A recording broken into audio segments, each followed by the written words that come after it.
Don't start the clock now. Now you can start it. I'm really looking forward to bringing this bite of culinary history or gastronomic history to this audience. Not only is this a WA story, but it is one that's very local. But I wanted to first of all express my thanks to the University of Western Australia. They've given me an enormous opportunity to explore the food history of this state. I've also had an awful lot of support from the Royal Western Australian Historical Society. But thanks more than anything to Bruce for inviting me to speak here today. His knowledge and local history has been invaluable. All right, now, most of you will recognize these terms. They are ones that we hear an awful lot in the press. Every time we read something, we hear about this. And they're often spoken about. But the problem is that most of our daily food choices are complicated enough without worrying about moral or social responsibility, or as some would say, a clean plate. It's more about getting dinner on the table. And these aren't new struggles.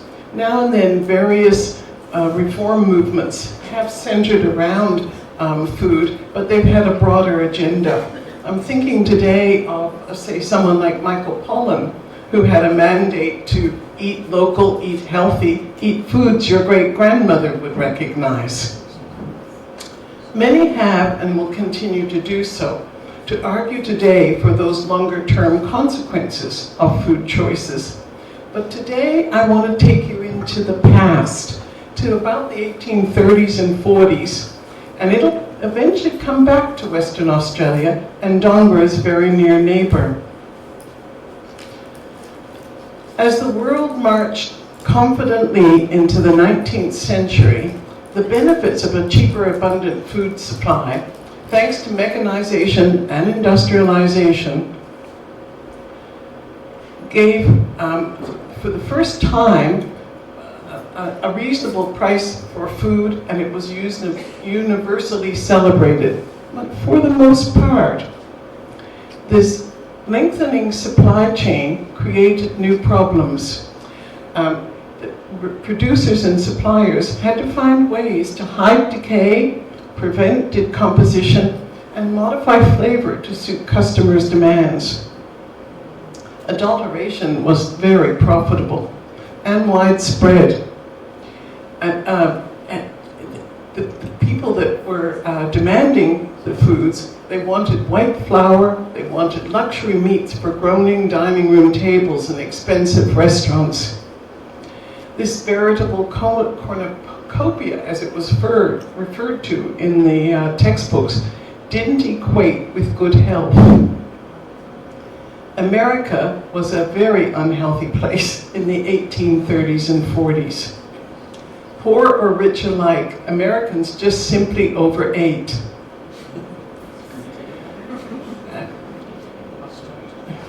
That's right. Appetites for food, and particularly meat and alcohol, were prodigious. Exercise wasn't particularly encouraged, and bathing was considered relatively unhealthy, particularly in the winter. As a consequence, there was an epidemic of chronic constipation and indigestion, which led to this booming industry of patent medicine for dyspepsia and an obsession with enemas. And it gave rise to the term, the Great American Stomachache. Dyspepsia was a 19th century term for a medley of flatulence, heartburn, diarrhea, and so on, everything that ailed a rather unhealthy society. And this wasn't, of course, just America's problem. Charles Dickens, as others had noted and observed, was awash with meat and alcohol at the time. And this little booklet for Dr. Morse's Indian root pills, promoting our solutions for indigestion and dyspepsia, was in a private WA collection. The increasing concern with this food system in America and in Britain as well was giving rise to some various utopian movements. But many of these and others were turning to the Bible to advocate for the diet recommended in Genesis, a grain and vegetable diet. But these movements were soon overshadowed by a much broader food and health reform, and they were supported by religious idealists at the time. They were determined to save the planet from many ills, not just the injustice of slavery, but equally poor health. And so enters Mr. Sylvester Graham. This was America's first true health prophet. He was a determined food reformer, a self-proclaimed Christian physiologist, and he and others at the time, and there were others, were described by one historian as a self-bettering elite who based their authority on facts, which were a hybrid of reason, romanticism, and revelation.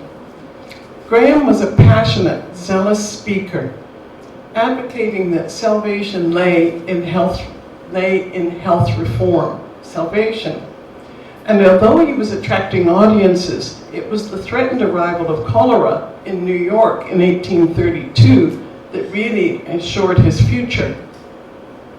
The medical authorities at the time suggested that people follow a diet of pork, wine, meat, and bread.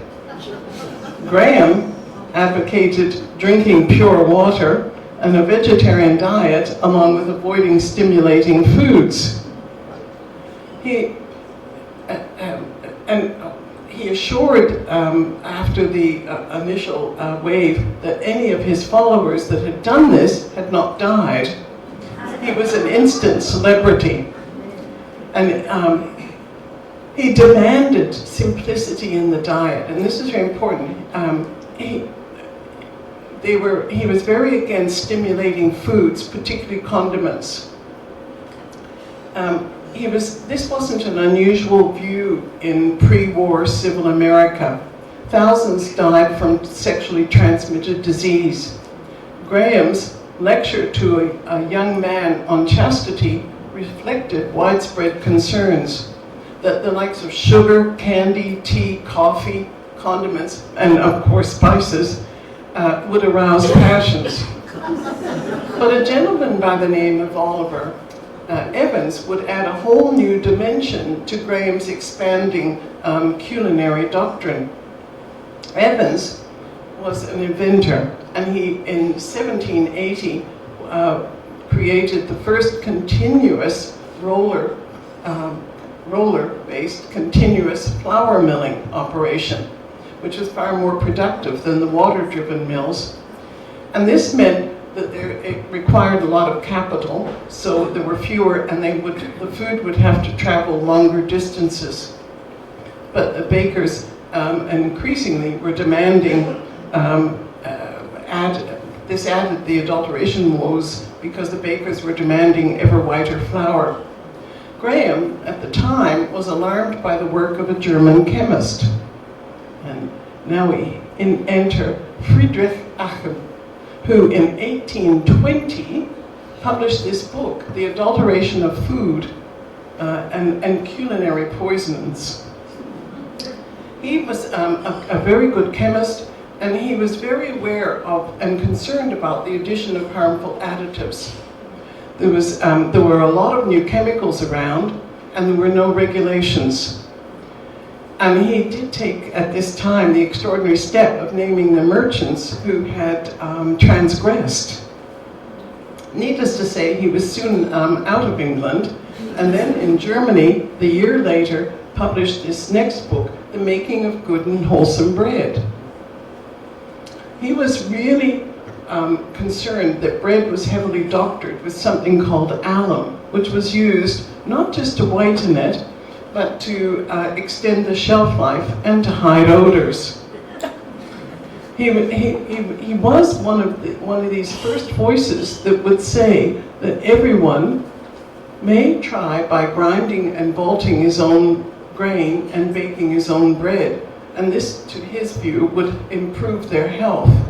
And he was very concerned that people had the wrong attitude. He said the public had administered to their own delusion. Their eyes are shut to their own advantage. So, he did then also provide a recipe for making his own wholemeal bread. And this book, again, was widely distributed, and it was certainly read by Sylvester Graham. Needless to say, he produced his own version of the book, a treatise on bread and bread making, in 1837. Now, Graham was a passionate speaker, so we see here that he warns readers of the danger of eating this most miserable trash that can be imagined. It is an evil to eat such vile stuff. And he had three characteristics for what he called his three requirements for his character bread. And we can see here the highest quality whole wheat grains, washed and carefully stored, but most importantly, ground in the home as close to possible as the time of use. It would soon be called Graham bread. But Graham, through his lectures on chastity and the treatise on bread, produced one of the most influential articulations of the relationship between diet and moral well-being in the 19th century. This quotidian or daily consumption of wheat bread, in Graham's view, would hold back threats of social, corporal, even national dissolution. So influential was Graham at the time that Grahamism became a movement. Well, not quite. But here we see the first, or an advertisement for a Graham boarding house, a Grahamite boarding house in New York. Naturally, now these would follow his health principles: clean a bath, bathing, cold baths, open windows, heavens, and of course his diet, or vegetarian diet. And you can see here on the bottom of the menu that the breads was whole wheat, Graham bread, granose biscuits, and oatmeal biscuits. And here's a contemporary image of Graham bread. By the 1840s, Graham's influence was waning, but some of his disciples of his hygienic principles and his diet were also turning to a new German hydrotherapy treatment and opening popular spas. One of the biggest health spas in New York had a very famous adherent and a vocal supporter, and that was Ellen White. She was an early leader and one of the vocal advocates of the new Seventh-day Adventist Church, which had opened in Battle Creek, Michigan in 1863. She established her own health institute in those next few years, and further evolving her dietary principles, her healthy living, all of the healthy living concepts. And a lot of the diet principles, with her own additions, followed Graham and others at the time.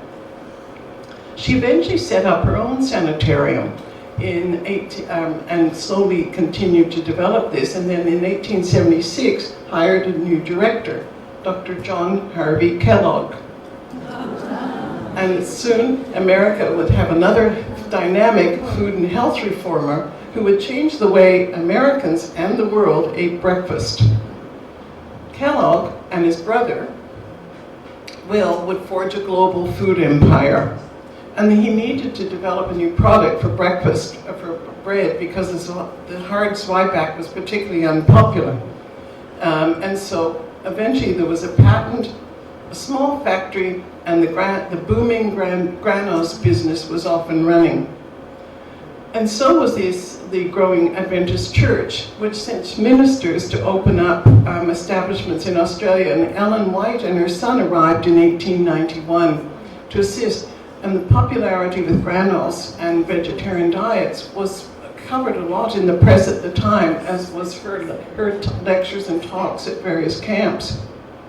The messages of food and health reform came from countless talks by her, but also widely published literature from the Women's Christian Temperance Union, who were Graham's supporters. And there were other food reformers. The next food reformer to come was an Otto Abramowski in 1889, who settled in Majuro and had a successful practice there. And he did have an unusual dietary regime that he promoted. He was a fruitarian. But one of his clients, and he used that to treat typhoid actually, and one of his patients was Mary Farrelly. And it was Mary Farrelly who brought the advocacy for food and health reform, including whole wheat, to Western Australia. She was born in Greenock, we've heard from Gary earlier, not far from here, the second daughter of Stephen John Malley. She married Alfred Farrelly in 1889. He was a notorious alcoholic solicitor who, amongst other sins, infected his wife with venereal disease. Separating soon after, she settled in Perth, devoting herself to charitable work.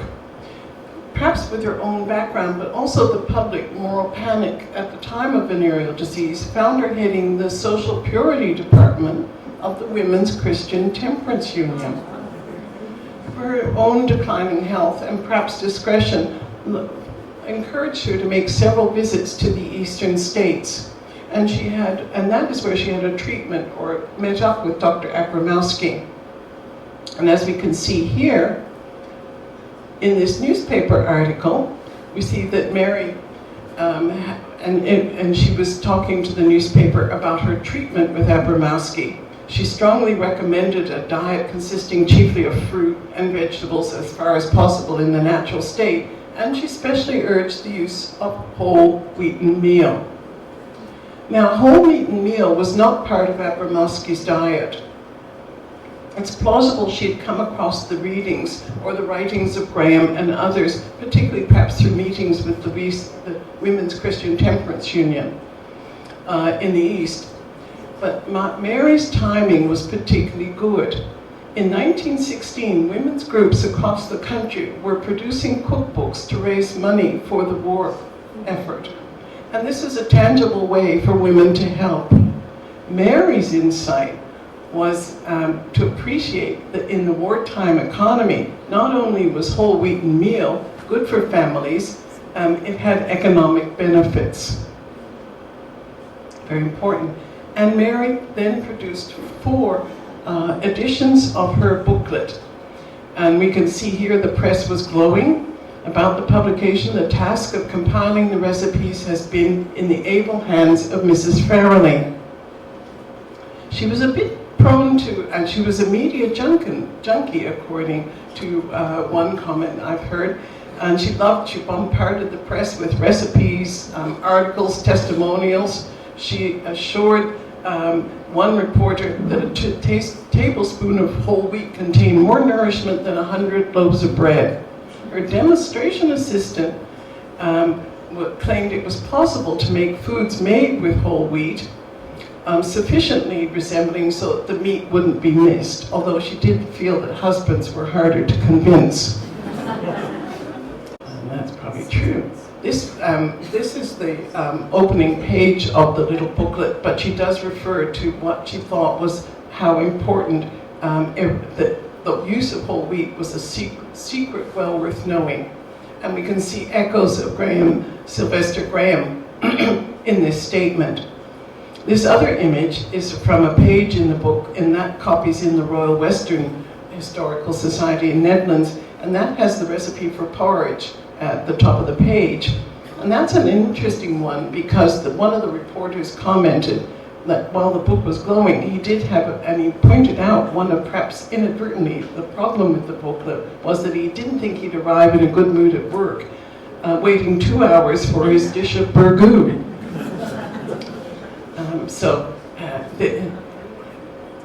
But while there were limitations in this uptake of the book, what's important is what's on this page, these recipes for the whole wheaten bread.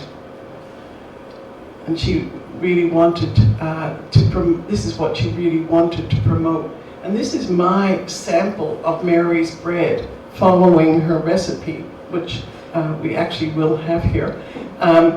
And you can see here, it's quite a coarse grain, and it should be, and that's what it was recommended.